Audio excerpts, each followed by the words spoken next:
لیکن اس کے باوجود کیا وجہ ہے کہ ہم ہر چاند دعا کرتے ہیں؟ حضرت علی رضی اللہ تعالی عنہ نے اس کے جواب میں ارشاد فرمایا، ہماری ویڈیو کو سب سے پہلے دیکھنے کے لیے سبسکرائب کے اس ریڈ بٹن کو دبا کر گھنٹی والے آئیکن کو دبائیے۔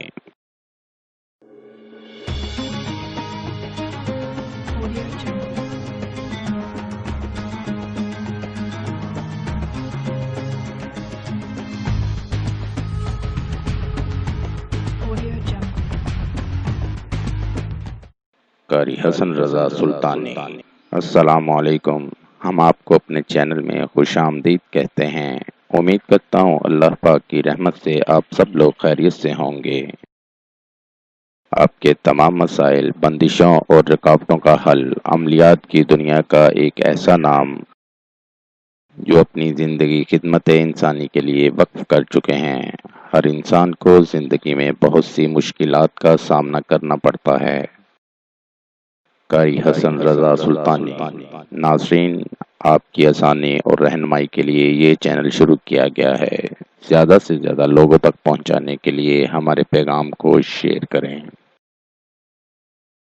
وظائف، قرآن پاک اور احادیث کی روشنی میں ہر قسم کی بیماریوں کا علاج اور زندگی کی تمام پریشانیوں اور الجھنوں کا حل ہماری ویڈیو کے ذریعے انشاءاللہ آپ کو موصول ہوتے رہیں گے۔ مزید وظائف کے لیے ہماری ویب سائٹ پر وزٹ کیجیے www.freewazaif.com۔ عمل کے لیے شرائط: اول آخر درود شریف پڑھیں۔ عمل کے لیے اجازت لینا ہرگز نہ بھولیں۔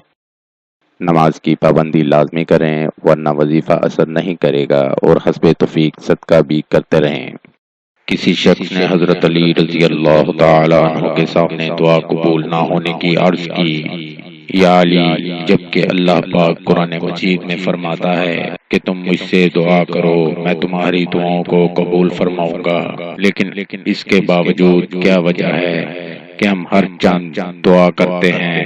حضرت علی رضی اللہ تعالی عنہ نے اس کے جواب میں ارشاد فرمایا، تمہارے دل و دماغ نے 8 چیزوں میں خیانت کی ہے جس کی وجہ سے تمہاری دعائیں قبول نہیں ہوتی۔ 1، تم نے خدا کو پہچان کر اس کا حق معرفت ادا نہیں کیا، اس لیے تمہاری معرفت نے تمہیں کوئی فائدہ نہیں پہنچایا۔ 2، تم اس کے بھیجے ہوئے پیغمبر پر ایمان تو لے آئے ہو، لیکن اس رسول کی سنت کی عملی طور پر مخالفت کرتے رہتے ہو۔ 3، ایسے میں تمہارے ایمان کا کیا فائدہ؟ تم اس کی کتاب تو پڑھتے ہو مگر اس پر عمل نہیں کرتے۔ 4، زبانی طور پر تو کہتے ہو کہ ہم نے سنا اور اطاعت کی، لیکن عملی میدان میں اس کی مخالفت کرتے رہتے ہو۔ 5، تم کہتے رہتے ہو کہ ہم خدا کے عذاب سے ڈرتے ہیں، لیکن اس کے باوجود اس کی نافرمانی کی طرف قدم بڑھاتے ہو اور اس کے عذاب کے نزدیک ہوتے رہتے ہو۔ 6، تم کہتے ہو کہ ہم جنت کے مشتاق ہیں، حالانکہ تم ہمیشہ ایسے کام کرتے ہو جو تمہیں اس سے دور لے جاتے ہیں۔ 7، نعمت خدا سے فائدہ اٹھاتے رہتے ہو لیکن اس کے شکر کا حق ادا نہیں کرتے۔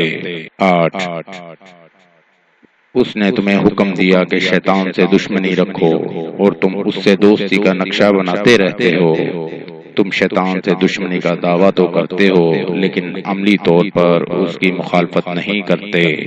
ان حالات میں تم کیسے امید رکھتے ہو کہ تمہاری دعا قبول ہو؟ نوٹ: اگر آپ کسی بھی مسئلے کی وجہ سے پریشان ہیں، مثلا شادی کا مسئلہ، کاروباری مسئلہ، گھریلو ناچاکی، ویزا اور کفیل کا مسئلہ، لاٹری اور پرائز فنڈ، بے اولادی، جادو ٹونا، تعلیمی مسائل، خاندانی اور جائیداد کے مسائل، نیز ہر مسئلے کے حل کے لیے رابطہ کریں۔ مفید مشورے اور رہنمائی کے لیے بھی رابطہ کریں۔ ملتے ہیں اگلی ویڈیو میں ایک نئے وظائف کے ساتھ۔ اپنی دعاؤں میں یاد رکھے گا، اپنا بہت سا خیال رکھے گا۔ السلام علیکم۔ قاری حسن رضا سلطانی۔ 00923454811373